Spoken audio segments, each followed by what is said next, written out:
section, Stephen shows us how we make the final decision about whether or not we're going to buy a piece of property. Hey, welcome to this section. You're receiving offers. Oh my gosh, it worked.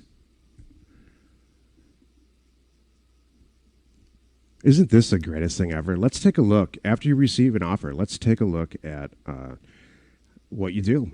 You know, how do you know you really want to buy the property? We didn't check it out before we did it. You did it the right way. Sent all the mailers out. Stuff's coming back in. Now let's really take a look at whether or not we want to close a deal with the seller, whether the property's worth it. Believe it or not, some property, even for $400 or $500, you just don't want it. It's too much work.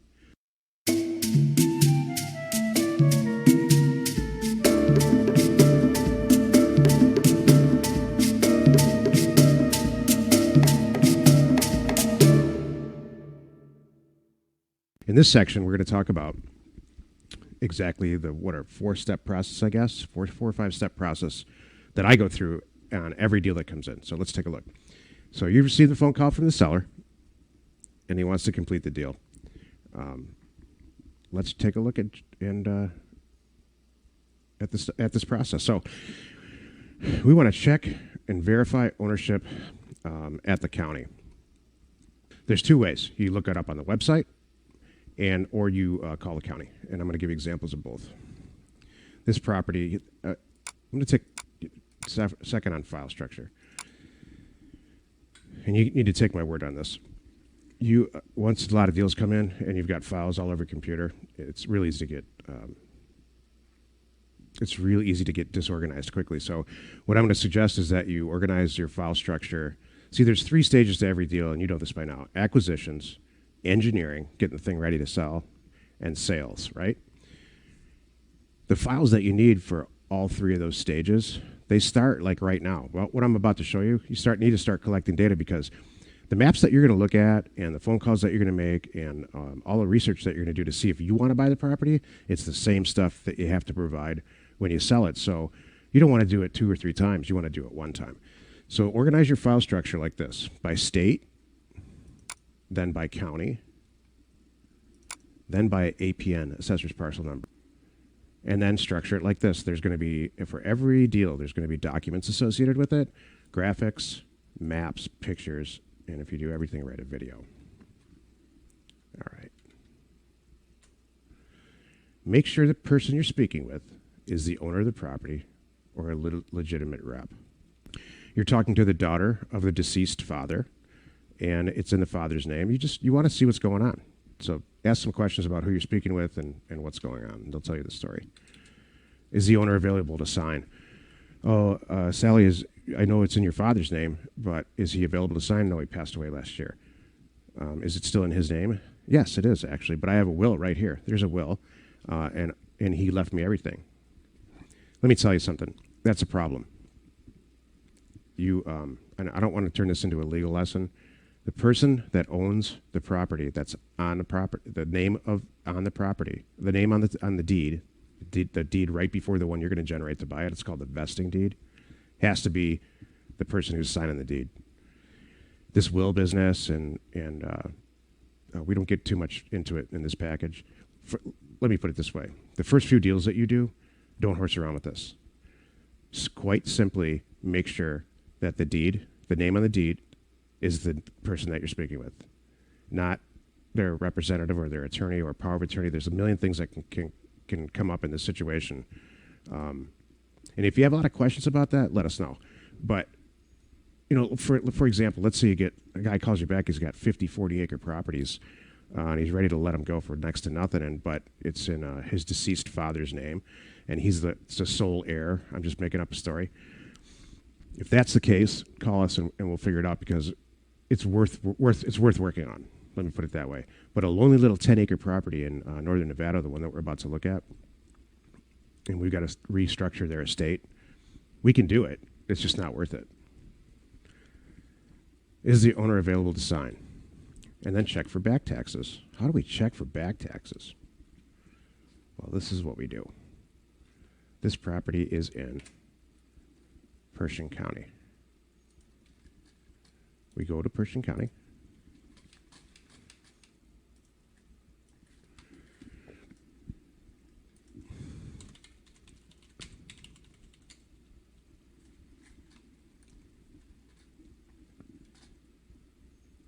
See this public records online right here? See this? That's some other. You start going down this path, and you're going to end up in someone's website that wants $25 to make sure. Don't go down that path. Same thing here. You want the real county website. This is kind of cool. I gotta check this out. It's a BLM. This is a Bureau of Land Management, the federal government. So, anyway, see how easy it is to get distracted. How much fun this is. I'm having a blast making this package. I hope you're enjoying it. So we took a look at the parcel 008490, and please pay attention to this very seriously. Whenever dealing with APNs, everybody's got a different system. See that? This is the way I look at it with dashes, but they don't want it. It won't work if you do it that way. All right. Hey, who owns it? Pilot Equity. That's Jill's company. Well, what else can you tell me about it? It's 10 acres. Hey, well, that's what the owner said. The owner said 10 acres in Pershing County. Assessed value, $1,200. Okay. So far, so good. Making sense to me so far.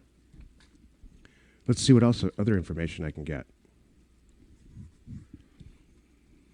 Assessed value, all good stuff.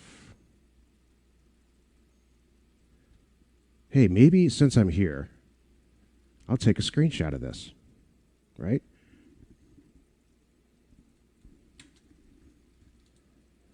I'm going to save this image. Maybe not. Take a screenshot of this and put it in a document like this. See, that's just a copy and paste situation from this. Right? All this data you can use, it's good. Why go do it again when you sell it?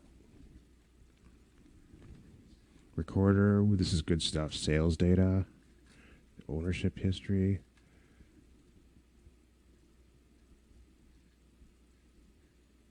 This is who we bought it from, by the way. So remember I was saying, don't sell. You can send mailers to nonprofits. We bought this from a church. Somebody donated it to the church, and they just want to get rid of it. They didn't, they just wanted the cash. Every deal I do, I start a Word document. You're gonna have your own system. And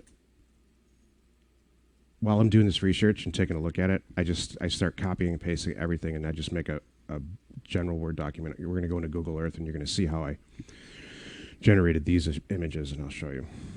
So number one is go on the website and see who owns it. Well, we just did. We just did that, and that's great.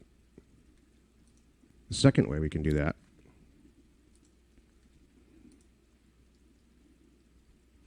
is to contact the county. And we just saw that there's no back taxes on that site, but I think it's very, very important to, especially in the beginning, to get in the habit of contacting the county. We're gonna listen to phone calls by Joe. It's a property that, two properties that we purchased in southern Arizona from a couple in Maine, and the county that it's Cochise County in Arizona has a pretty, their website is one of the worst in the state as far as accessing information. You know how we just popped in an APN here and looked it all up? That county, you can't do it. And a lot of counties are like that. So let's listen to these phone calls with Joe.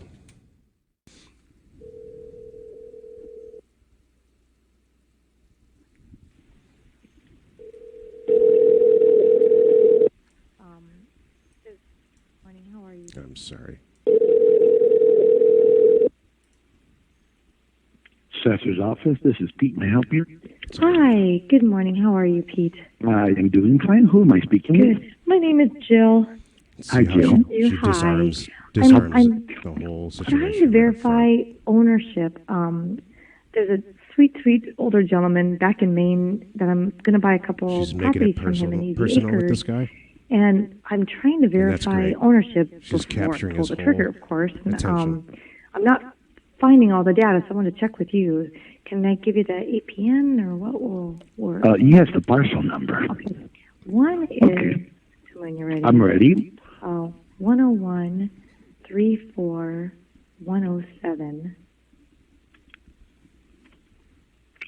Okay, let's see what we have. Joseph Campina Yep, and Joyce LeBlanc. perfect. And I think it shows like unmarried, basically And a that's the joint information tenant. we have. It could be. Let me see what the notes say here. Anything? Yeah. He's helping her because he likes talking to her, Yep, they acquired it in 10/30/02. and she makes sure of that. Okay, cool. And then, okay, so I see that there's one more, if I may, and it should say Okay. the same thing. It's 101 35 015. Oh, no, are they current, by the way, in their taxes? That I couldn't tell you, ma'am, but I can give you a number to call after you finish with me, and or you can check. 520-432-8400. That's a Now they're treasurer's friends. office. Okay, cool. And they can tell you with that parcel number those taxes are up to date. She makes friends with everybody. You know, that's a very wise thing you're doing. You'd be surprised how many people buy properties and then they come and they heartbroken when they find out they got a tax bill 3 years ago you didn't pay it, and they say, "What?" You know, that's it. You're the new owner. It falls on you. Right. And I'm okay if they have back taxes. It's just like I'm going to take that into consideration when I'm buying it. Absolutely. At least Thank you know you. ahead of time. Yeah. Exactly. Generally, when people sell property, they let the buyer know. She's handling Sometimes this they'll make perfectly. agreements with them and pay half of it, and the buyer will pay the other half. And I'm cool with that. That's good. I'm with you. Let's just all be upfront and honest. So there's no surprises and all that good stuff. Exactly. And it also depends on what time of the year you buy your property, because the tax bills go out in It's true. September, and they're all finalized in August, the tax rates, and then the bills go out. So if you buy before that, generally it'll already be on your name, and the buyer will get the tax bill. But if a seller sells after that, even after they sold, they'll get the tax bill. Exactly. Got it. Jill knows all of this. Did I give you the She's other just one? I being nice. apologize. Did the other one look the same? Oh, the 101-35-015? Yes. Let's see what we got there. I have the same people. Awesome. Yeah. See? Cool. Perfect. All right. I just want to make sure. Now we're going to All check right. the You're welcome. taxes in this Thank next you one. so much, Pete. You have a You're good very one. welcome. Have a great one, Jill. Bye. Bye-bye. It's perfect. Couldn't have gone any better. Next time she calls, he's gonna. The whole thing starts again in a real positive way. Let's check the taxes. See how it goes. Welcome to the Cochise County Treasurer's Office. For directions to get for current taxes, press personal property. Wait while I transfer your call.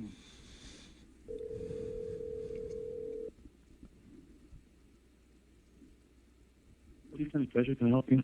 Hey, how are you? Fine. How are you doing? Good, thank you. Disarms the I'm situation in the completely. process of buying 2 parcels in Easy Acres, and I just wanted to double check. I have both APNs right here. I just wanted to double check and make sure the taxes are current. Okay. What are those numbers, please? The first one is 101 35015. Should have Joseph Campina and Joyce LeBlanc. She's checking the names with them too, just to make sure it ties.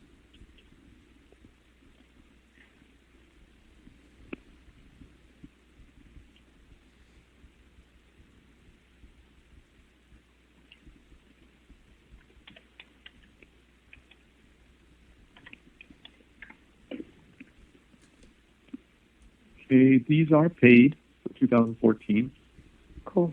All right. And on this then parcel. on that one, they're only like $44 a year, I think. Right. That was this year's was $44.12. It was paid on September 24th, 2014. Cool.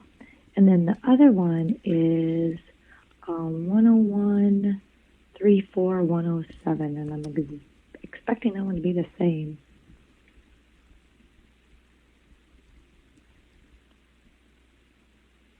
This is a textbook example. of exactly how these phone calls should go to these county employees. I've done thousands of transactions or purchased and sold thousands of properties in Cochise Yes, this County. one is paid as well. It was paid on the same date, 9/24/2014, Yay. and Awesome. with $44.12. Cool. So they're all paid up. Perfect. Thank you very much. I See? appreciate your help. You're welcome. You have a good day. You too. Bye-bye. Bye-bye. I included all these files in here because I'm trying to get you comfortable. This really is pretty simple. It's a lot of little tasks that have to happen to be successful, but I put real live phone calls throughout this package in our other educational packages.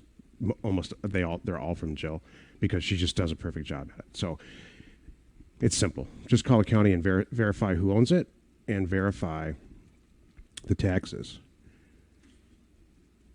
So I'm going to bring this one point up. Don't be too concerned about it, but you just need to be aware of it. The assessor is always behind the recorder. So if I get a deed recorded very quick, I get a deed recorded and it doesn't get updated in the system in some of these rural counties for the assessor for quite some time. It's possible that it's never happened to us, but it's possible that these two properties got sold to somebody like 4 days ago, and the assessor just doesn't have the information yet. See, there's a lag between the information that those three departments get: the assessor, the treasurer, and the recorder. The recorder always has the data first. In the bigger counties, they're all on one system, and it's immediate. It gets updated and scanned and updated into a single database, and everybody, it's immediate.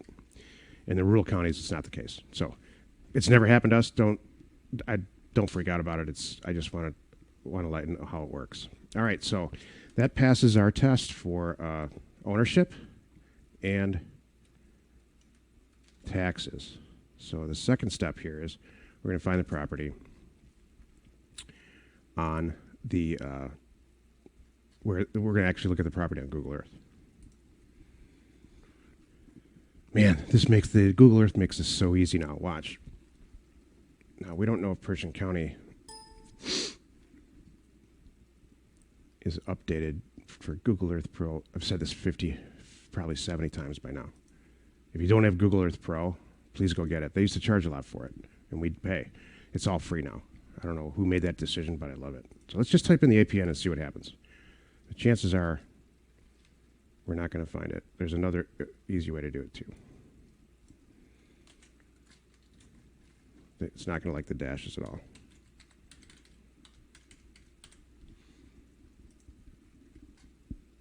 Wow. Oh, see? Texas has the same APN scheme, and there's a property in Louisiana like that, so you got to be careful. Okay, so that didn't pass the test of reason, so let's go to Plan B.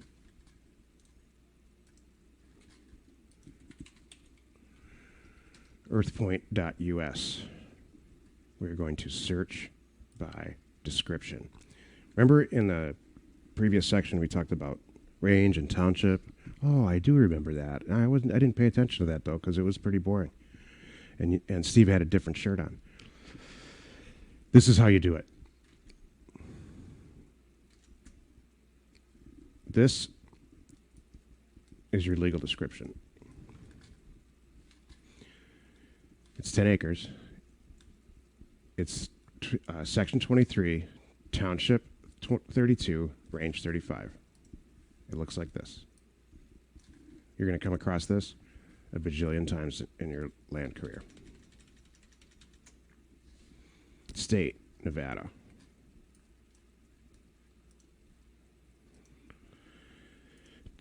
Principal Meridian, don't worry about it. Seriously, I'm not joking, don't worry about it. Lot, township 32. Ooh, we don't know if it's north or south. Let's see, range 32. Or township 32, range 35. Township 32, range 35.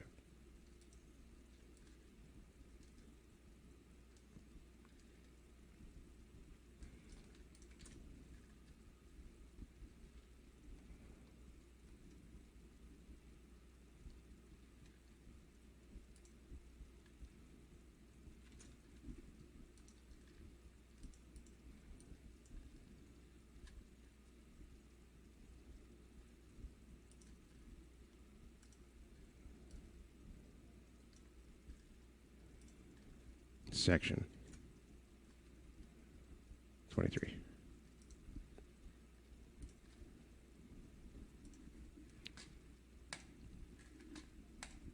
Fly to it on Google Earth.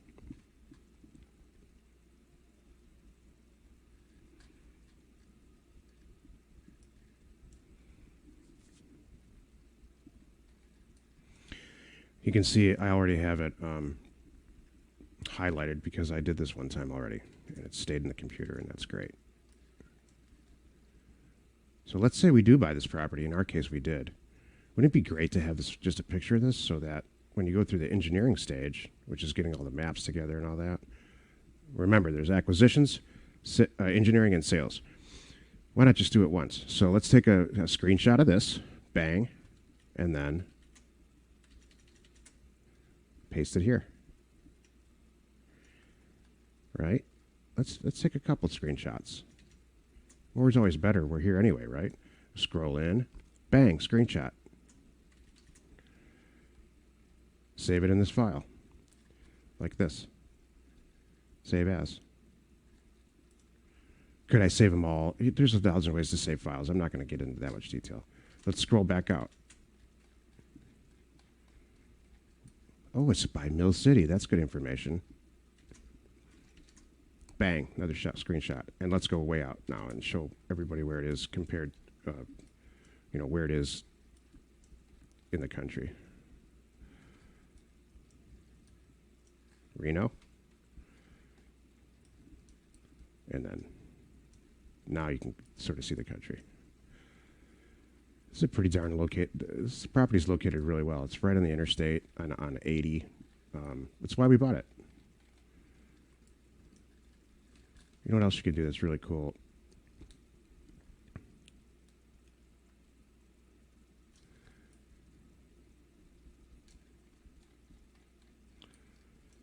Is just take a look at the mountain situation around. It's pretty cool. See this little valley? There's water here, obviously. That's a really good thing, too. All right, we collected some documents.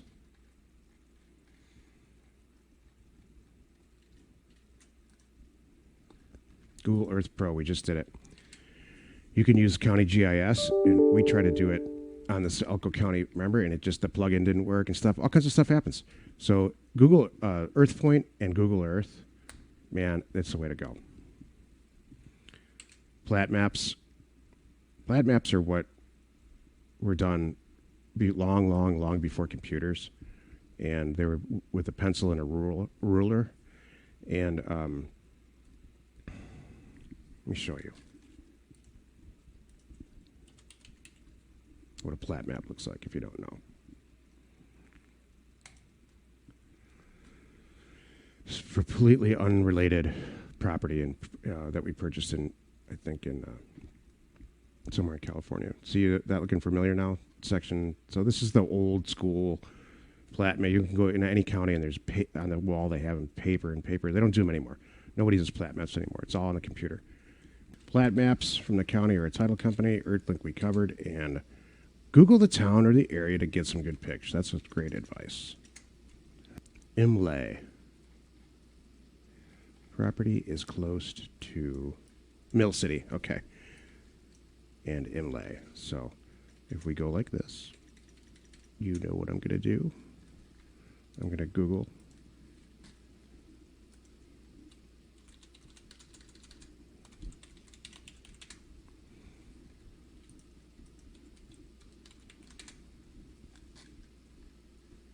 images.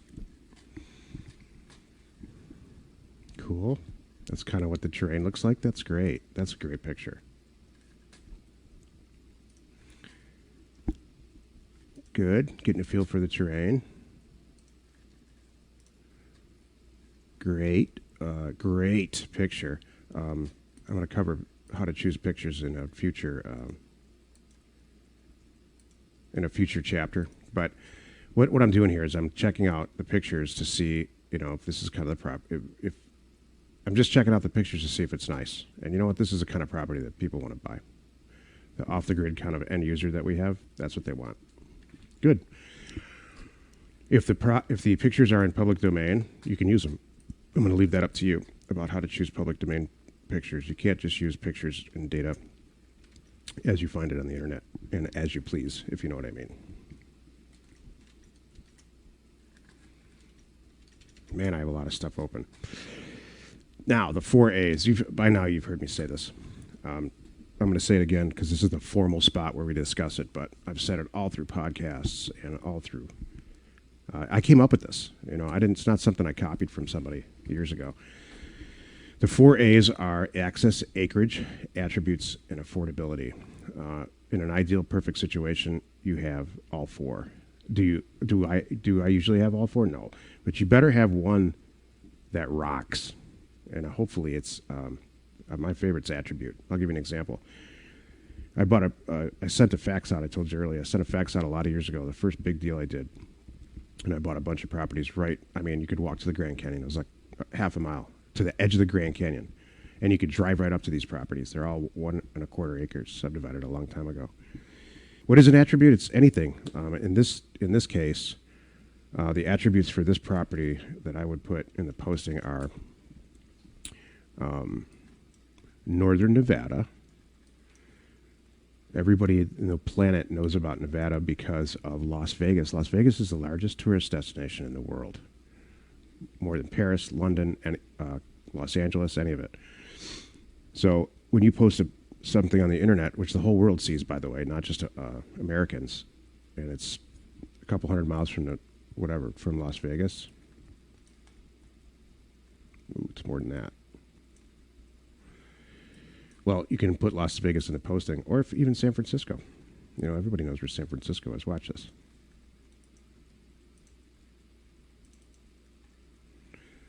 .300 miles. So, no, I wouldn't even put that in the posting. It's that. But what are the attributes? Mountains all around. We just saw in the pictures. There's clearly water here, however you want to spin that. The attributes for this property would be off the grid. It's a good property. Is it next to the Grand Canyon or on top of Las Vegas? No, but it's got nice secluded mountain situation, and I think that'll sell it for sure. It's in our list somewhere. I don't know what process it's in. Access. This is very, very, very important.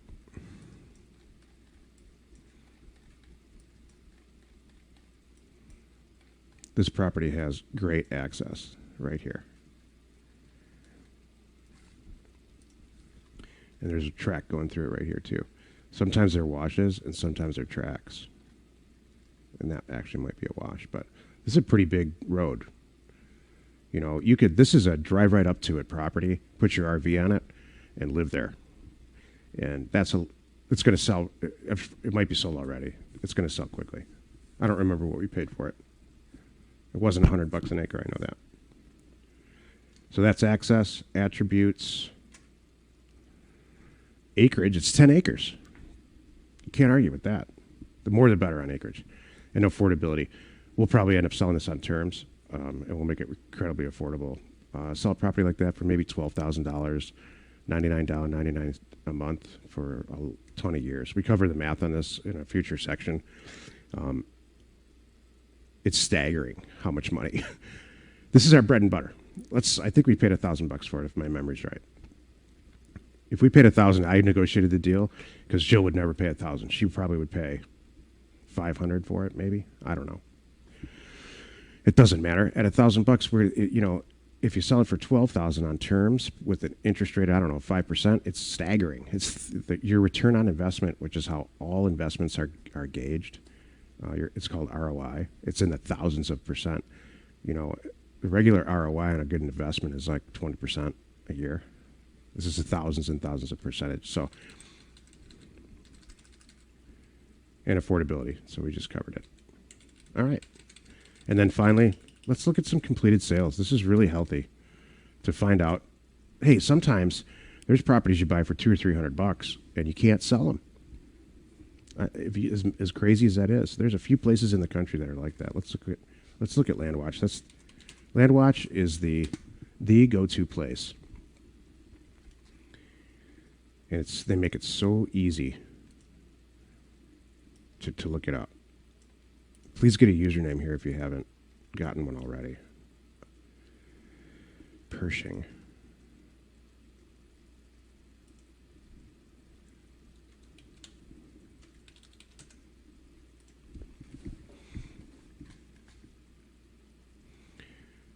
There's 14 properties for sale. That's good. The lower the better. You don't have any competition. Go low to high. 10,000 bucks.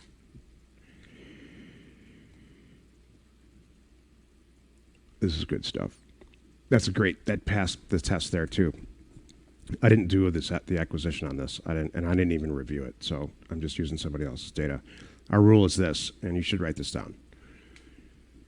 To be successful at this, you want to price yourself at half of the cheapest property on LandWatch. So what would that make if you're going to sell it for cash? All right. So all right, the cheapest one here is 10 grand or 9,800. Let's say 10. What would happen if you put yours up there for 5,000? Right? You'd sell it in very, very, very quickly, especially because it's got the other 3 A's. And you can say to everybody, "Well, it's priced at half." You can't argue with that. So we paid 1,000. We sold it for 5,000. We made 500% in less than 30 days. And then on terms, geez, 12,000. We would say, that we can calculate it. I will in a future thing, but you want to be at half. So keep that in mind before you start sending a check out to buy a property. Look at LandWatch and eBay and all those other places.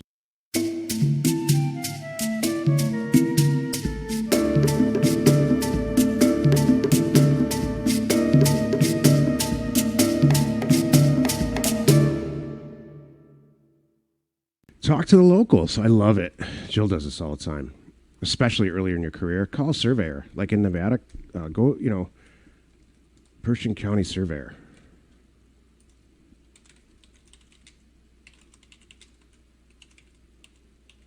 Surveyors are the guys that kind of mark the property with stakes and stuff, usually for subdividing. And they know everything, and they're usually older guys. Man, they'll tell you a story. They love to talk to you on the phone. They'll talk to you for an hour about the area and whether it's good or bad, or take it with a grain of salt. See this? This is fantastic, man. Talk to a real local real estate agent. They'll tell you the story. Calling agents is always a good idea because you can say, "I'm buying this property. It's really cheap. Do you have any more?" Because they know. If you call them and say, "Hey, what's going on in the area?" They're like, "Who the heck is this person?" If you call them and say, I'm buying this property. Here's the APN. The deal's just about done. I'm looking for some more, and I need some information on the area." They'll take you seriously. They'll write your stuff down, and 6 months from now, you'll get a call that goes something like this: "Hey, you called me a few months ago." If they're a good agent, you called me a few months ago about this property. I didn't have anything then, but I just got a phone call from a guy that's got 22 properties that he's just, I can't take the listing because I can't make any money on it. But if you want to, maybe we can work something out and give me a couple of percentage points. See, that kind of stuff happens all the time. So the more you're out there talking to people, and researching and just, you're reaching people, the more people you reach this way, the better it's going to be. I will say this about the county people.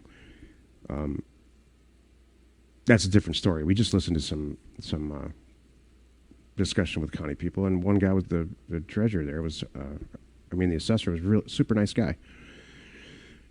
A lot of times county people, they're overworked. A lot of them are overworked, and they're just like, that property is not any good. I don't even understand somebody died out there last year. They start telling you stuff. That's been my experience with the county people when you try to get information. It kills deals. We used to say, "Hey, call the county at XYZ number," right in the posting on the internet, and we stopped doing it because the county people, sometimes they can be less than positive. Multi-parcel transactions are the best. I just described one.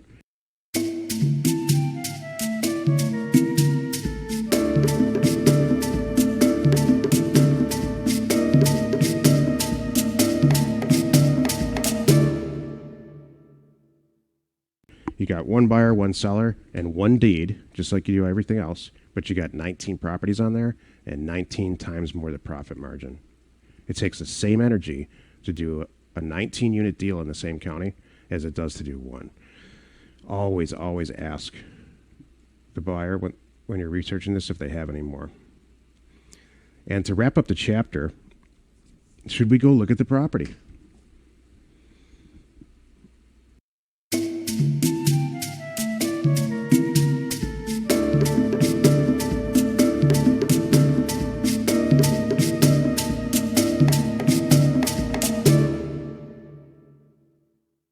Not a week goes by that somebody says, should I go look at the property? Both our land stay customers and, our students in Land Academy. And I think it's absolutely a must to go look at the property on your first, let's say, several deals until you know the area and you're like, yeah, I don't need to go out there anymore. I've seen it. I have a million pictures. So go see the property. You will do incredibly well if you learn how to use a GPS, get to the property, stand on it, and take a north, south, and an east and a west picture, multiple pictures, and then put them on the internet that way. Do we do that? No. Why not? I mean, why would you teach something, Steve, that you don't even do yourself? Why? We're a wholesaler, and we're an acquisition machine, and we're not a retail sales operation. So, if we were, we would hire a couple more people, spend a lot more time presenting each property on the internet instead of just doing it line item by line item like we do.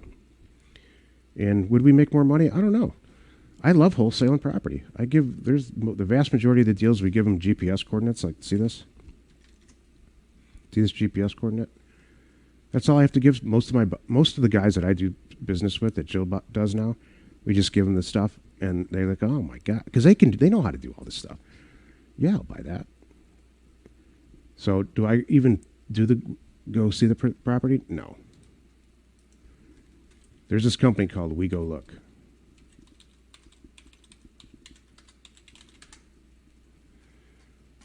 If you're not going to go see the property, check these people out. I don't know what they charge you.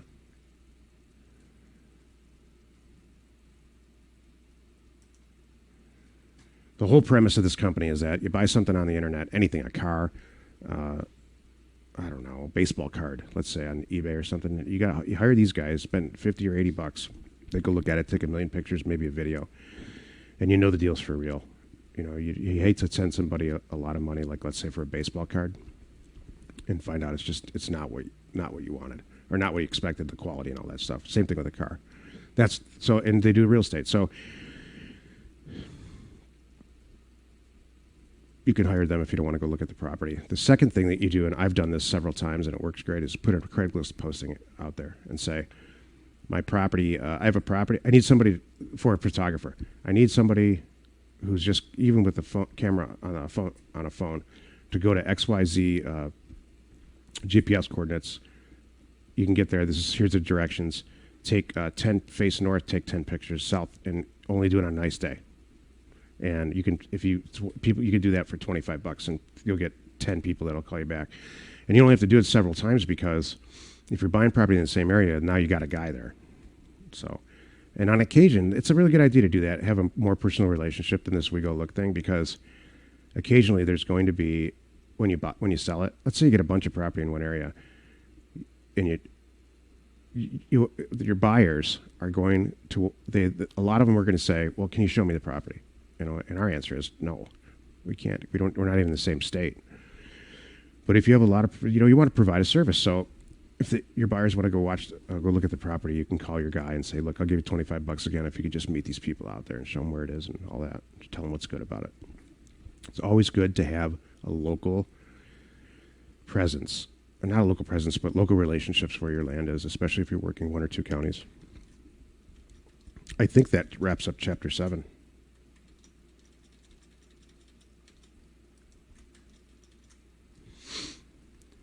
What did we learn?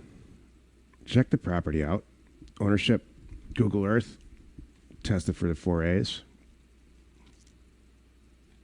This whole process should take, after you've done it a couple times, maybe 5 or 10 minutes. And then let's finally look at I'm going to show you this file structure thing. So you get in here. What does he have in documents? The deed. The deed that we did to buy it, right? Grantor, grantee, and I'm going to go through this in great detail in the future, in the very near future here. They had a board. This is a nonprofit church, and they had to get board approval for this deal, so they needed a PA, and we didn't be all formal about it. This almost never happens, so I just put one together.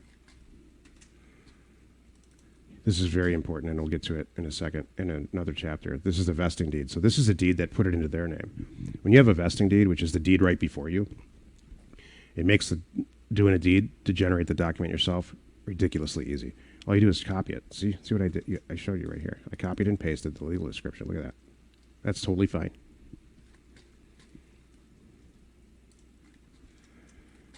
What else do I have in here?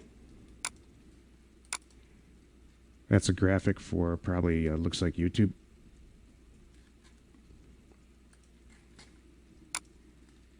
Maps, we already talked about that. These are the end maps that I copied them. I put the logo on there and stuff.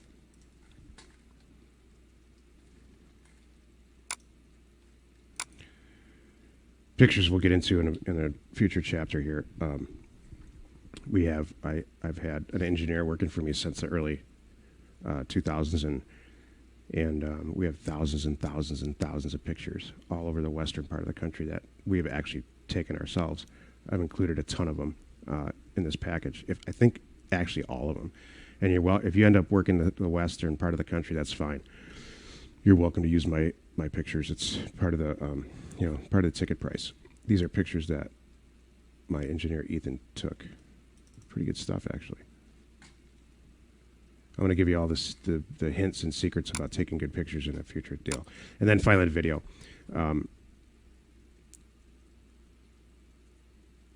The chances of you making really good money in this business dramatically increase if you learn how to do some videos. And I'm going to show you. I'll show you how to do that in a future chapter.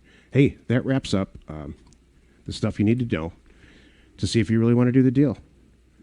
Make sure it's got the 4As. They're really, really important. Not all of them, but some version of it. Access is getting increasingly more and more and more important. In all the years that I've been doing this, people are going to see these properties more than they ever have. So make sure they can get there. Hey, join me in the next section where we, now that we've decided that we actually are going to we want to buy this property. In Section 8, we talk about closing the actual deal. Thanks.